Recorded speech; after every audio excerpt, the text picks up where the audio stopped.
అందరికీ నమస్తే అండి ఫ్రెండ్స్. ఈ పూట మన వీడియో ఏమంటే మన ఆశ్రమంలో చేపల పులుసు చేశానండి. భలే రుచిగా కుదిరింది. మన వాళ్ళకందరికి కూడా వడ్డించాను.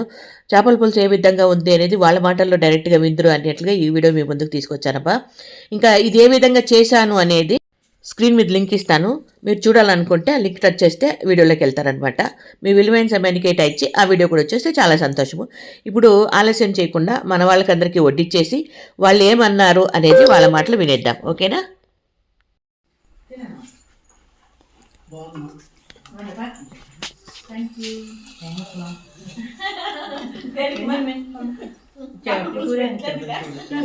స్వయంగా మీరు వండి పెట్టారు. దయగల తల్లి, దయగల అప్ప. సూపర్గా ఉందమ్మా, చాలా బాగుంది. మీరు వండడం బాగోవడం కూడా మామూలుగా ఏమంటే వంట చేసేటప్పుడు ఏదో చేస్తున్నాము పెట్టేసాము అని ఇట్లా కాకుండా ప్రేమగా చేస్తానమ్మా. అంటే ఒకప్పుడు ఇంట్లో చేస్తానప్పుడు కూడా అంతే, ఇప్పుడు కూడా అంతే.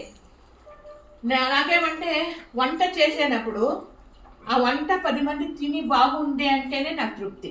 నేను తినాలా అనే దానికన్నా కూడా ఇంట్లో కుటుంబ సభ్యులు కానీ లేకపోతే మన ఆశ్రమ వాసులు కానీ వాళ్ళు తిని బాగుందని తృప్తి పడితే నా పొట్ట నిండిపోతుందని. అట్లా నేను తినేది అనుకోదండి, నేను కూడా తింటాను.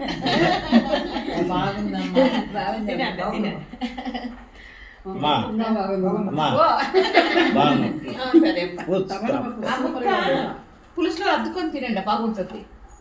ముక్కని పులుసులో అద్ది తింటే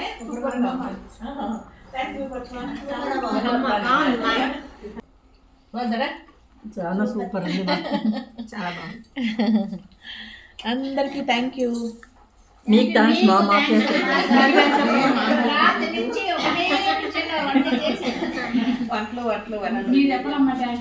ఇంక రోజు ఆరోగ్యం బాగుంది కాబట్టి రోజు వంటలు చేస్తాను. మీ అందరికీ చెప్పండి ఒకసారి. లైక్ చేయండి, షేర్ చేయండి. Bye bye bye. సూపర్ మా.